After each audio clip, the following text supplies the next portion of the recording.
Hello guys.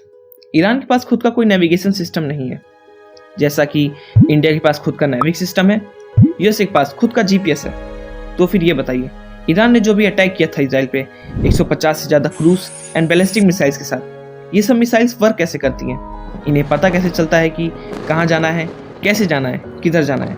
क्योंकि Iran के पास ना खुद का कोई नेविगेशन सैटेलाइट है और ना ही वो यूक्रेन और अदर कंट्रीज की तरह यूएसए का जीपीएस सिस्टम यूज़ कर सकता है। देखिए, ईरान के missiles INS and TRN system का यूज़ करते हैं। आईएनएस यानी कि इनर्शियल नेविगेशन सिस्टम, जो कि जायरोस्कोप एंड एक्सेलेरोमीटर की मदद से मिसाइल की स्पीड एंड पोजीशंस बताता है। और दूसरा है टीआरएन सिस्टम, यानी कि टेरेन रेफरेंस नेविगेशन सिस्टम, जिसमें मिसाइल्स को प्रीलोड किया जाता है डिजिटल एलिवेशन मैप से, ताकि वो टारगेट तक पहुंच सके, जो कि इतने एक्यूरेट नहीं होते हैं।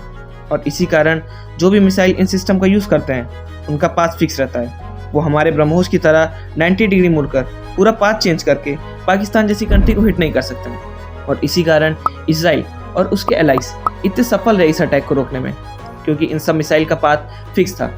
इसी कारण इन मिसाइल के पाथ को प्रेडिक्ट कर पाना और इन्हें इजराइल पहुंचने से पहले ही डिस्ट्रॉय कर पाना ईजी था। और यही अंतर है ईरान एंड इजराइल के क्रूज एंड बैलिस्टिक मिसाइल्स में। इजराइल के मिसाइल्स एडवांस नेविगेशन सिस्टम से लेस हैं, जिसकी वजह से ये मिसाइल्स अपने पाथ को बीच में चेंज कर सकते हैं, मैन्यूवर कर सकते हैं डिफेंस सिस्टम को चकमा देने के लिए। और बाकी हम सब ये तो जानते ही हैं, इजराइल के एंटी मिसाइल डिफेंस सिस्टम कितने वर्ल्ड क्लास हैं। इजराइल पूरे वर्ल्ड में इकलौती कंट्री है जो कि पूरी तरह से एयर डिफेंस सिस्टम से लेस है।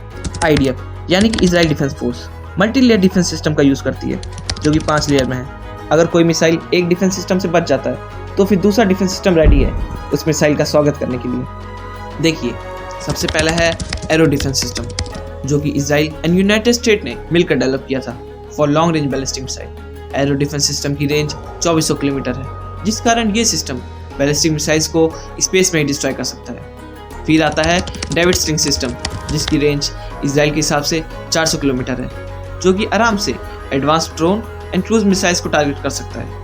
एंड फिर आता है सबसे ज़्यादा जाना माना डिफेंस सिस्टम आयरन डोम, जो कि शॉर्ट रेंज मिसाइल्स के लिए यूज़ होता है, जिसकी रेंज 4 से 70 किलोमीटर है। और ये इजराइल का मोस्ट यूज्ड और ट्रस्टेड डिफेंस सिस्टम है। एंड फिर आता है पेट्रोइट मिसाइल सिस्टम, जो कि इजराइल ने यूएसए से बाई किया था for extra layer of security. And फिर आता है आयरन बीम, जो कि लेटेस्ट सिस्टम है इजराइल की डिफेंस में। आयरन बीम लेजर बीम पे बेस्ड सिस्टम है, जिसकी रेंज 7 किलोमीटर तक है। लेकिन रिपोर्ट के हिसाब से most of the missiles Israel तक पहुंचने से पहले ही United State, UK, France and Jordan की मदद से आईडीएफ ने डिस्ट्रॉय कर दिए थे।